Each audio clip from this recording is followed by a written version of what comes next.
বাংলাদেশ জাতীয়তাবাদী দল বিএনপির ঢাকা ১৮ আসনের মনোনয়ন প্রত্যাশী ঢাকা বিশ্ববিদ্যালয়ের সাবেক ছাত্রনেতা ঢাকা মহানগর উত্তর বিএনপির সিনিয়র যুগ্ম আহ্বায়ক মুস্তাফিজুর রহমান সেগুন উত্তরখান শাহ কবির মাজার মসজিদে জুমার নামাজ আদায় এবং মাজার জিয়ারত করার মাধ্যমে আনুষ্ঠানিক নির্বাচনী প্রচারণা শুরু করেন। আমরা সবাই ঐক্যবদ্ধ। আমরা ব্যক্তিগত স্বার্থের জন্য, ব্যক্তিগত লাভের জন্য বিবাহিত হইতে চাই না। দল যদি আমাকে যোগ্য মনে করে, দল যদি আমাকে মনোনয়ন দেয়, তাহলে আমি সবাইকে সাথে নিয়ে কাজ করব। আমি একা কোনো কাজ করতে চাই না। আমরা আমরা ঐক্যবদ্ধ আছি, থাকবো এবং দলকে আমরা ঐক্যবদ্ধ রাখবো ইনশাআল্লাহ। দলের ভিতরে কোনো বিভাজন তৈরি হতে দেব না। আমরা সবাই মিলে আমরা এই দেশটাকে গড়তে চাই। উনি বৃহত্তর উত্তরা থানার প্রতিষ্ঠাতা ছাত্র দলের নির্বাচিত সভাপতি এবং বাংলাদেশের সবচেয়ে বড় বিদ্যাপীঠ ঢাকা বিশ্ববিদ্যালয়ের এফ রহমান হলের বিপি ছিলেন এবং উনি ঢাকা মহানগর উত্তরের যতগুলো যুগ্ম আহ্বায়ক আছে তার মধ্যে সবচেয়ে বেশি মেধাবী উনি। সত্যি কথা, আমাদের রাজনীতি ওনার কাছ থেকে আমরা রাজনীতি শিখেছি এবং একজন স্বচ্ছ রাজনীতিবিদ এবং অত্যন্ত সৎ এবং পরিশ্রমী নেতা। আমি আশা করি ওনাকে যদি এই ঢাকা 18 আসন থেকে দায়িত্ব দেয় তারেক জিয়া এবং বিএনপির পক্ষ থেকে, তাহলে আশা করি ওনাকে নিয়ে এবং 18 আসনের যেসব নেতাকর্মী আছে সবাইকে নিয়ে আমরা আশা করি ধানের শীষের বিজয় আমরা অর্জন করতে পারবো।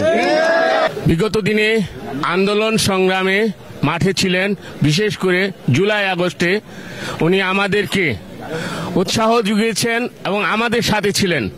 সেই বিবেচনায় জনাব তারেক রহমান যদি একজন ত্যাগী এবং স্বচ্ছ ব্যক্তি হিসাবে মনোনয়ন দেন, সেক্ষেত্রে আমাদের মোস্তাফিজুর রহমান ভাই এগিয়ে আছেন। আমরা চাই আগামীতে ঢাকা 18 আসনের আমাদের দেশনেত্রী বেগম খালেদা জিয়া, জনাব তারেক রহমান যাকেই নমিনেশন দিবে আমরা ইনশাল্লাহ ধানের শীষের পক্ষে, তার পক্ষে কাজ করবো ইনশাল্লাহ। ওনারা আজকের থেকে আমরা চিনি না, অনেক আগের থেকে চিনি। উনি অত্যন্ত একজন সৎ ব্যক্তি। আমরা বিভিন্ন মিটিং এ আমরা দেখি উনি যেই কথা বলে যে বিএনপির কেউ কোনো অন্যায় কাজ করলে তারে ছাড় দেওয়া হবে না, তারে আইনের আওতায় নেওয়া হবে। আমরা এ যাবৎ যতগুলি সভা এবং সমাবেশ এবং আমার জীবনে আমি যত জনের পিছিয়ে রাজনীতি করেছি, অত্যন্ত ভালো একটা লোক এবং স্বচ্ছ লোক। এই ধরনের স্বচ্ছ লোক পাওয়া বড় মুশকিল।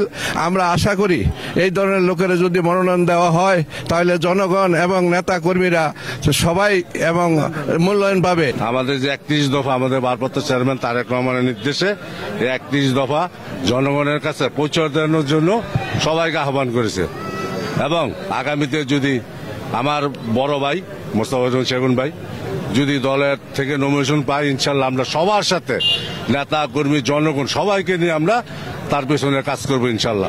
আমি চাচ্ছি ঢাকা মহানগর উত্তরের আমাদের যে সিনিয়র নেতা সেগুন ভাই, আমি চাচ্ছি উনি নমিনেশন পাইলে আমরা 45 ওয়ার্ডের সদস্যভাবে আমরা চেষ্টা করব ওনার পাশে থাকার জন্য। 19 জুলাই কারফিউ ভেঙে এই সেগুন ভাইয়ের সাথে আমরা প্রোগ্রাম করেছি। সেই কাকরাইলে নামাজ আদায় করে আমরা প্রেস ক্লাবের উদ্দেশ্যে প্রোগ্রাম করেছি।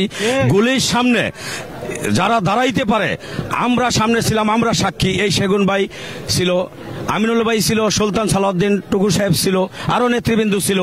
গুলি ওপর থেকে গুলি, পিছন থেকে গুলি, সামনে থেকে গুলি, তারপর এই নেতাকে আমি দৌড়াতে দেখি নেই।